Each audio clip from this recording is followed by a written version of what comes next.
नमस्कार, मैं निकिता शर्मा। आप देख रहे हैं न्यूज हाट। तेजस्वी ही रहेंगे नेता प्रतिपक्ष। आरजेडी की बड़ी बैठक में लालू यादव का फैसला। जी हां, बिहार विधानसभा चुनाव में करारी हार के बाद सोमवार को पटना में तेजस्वी यादव के आवास पर आरजेडी की महत्वपूर्ण समीक्षा बैठक हुई। इस बैठक में पार्टी सुप्रीमो लालू प्रसाद यादव, वरिष्ठ नेता, विधायक और कई पदाधिकारी भी शामिल हुए। चुनावी नतीजों की समीक्षा के साथ साथ पार्टी की आगे की रणनीति पर भी विस्तार चर्चा में रही। सबसे बड़ा फैसला यह रहा कि तेजस्वी यादव ही आगे भी नेता प्रतिपक्ष बने रहेंगे। पिछले कुछ दिनों में तेजस्वी के खिलाफ रोहिणी आचार्य द्वारा लगाए गए आरोपों के बाद यह माना जा रहा था कि शायद पार्टी में कुछ बदलाव हो सकता है, लेकिन लालू यादव ने साफ कह दिया है कि तेजस्वी यादव ही रहेंगे आरजेडी का चेहरा।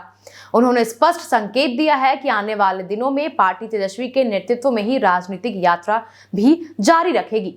बैठक में चुनावी हार के कारणों पर खुलकर मंथन हुआ।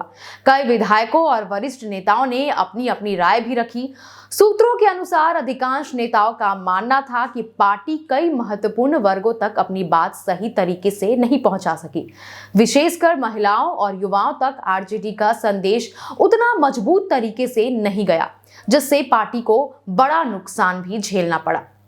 चर्चा के दौरान यह बात भी सामने आई कि कई क्षेत्रों में विपक्ष ने महिलाओं के वोट को प्रभावित करने के लिए 10-10 हजार रुपए भी बांटे।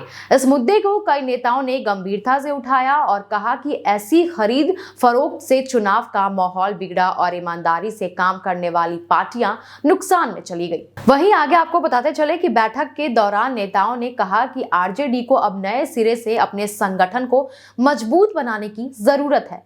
युवा, महिला और नए वोटरों पर विशेष ध्यान देने की सलाह दी गई। कई नेताओं ने यह भी सुझाव दिया कि तेजस्वी यादव को ज्यादा से ज्यादा जनता के बीच जाना चाहिए और जमीनी स्तर पर आंदोलन तेज करना चाहिए। जी हां, समीक्षा बैठक में यह भी माना गया कि आरजेडी की कई योजनाएं और प्रस्ताव जनता तक स्पष्ट रूप से नहीं पहुंच सकी।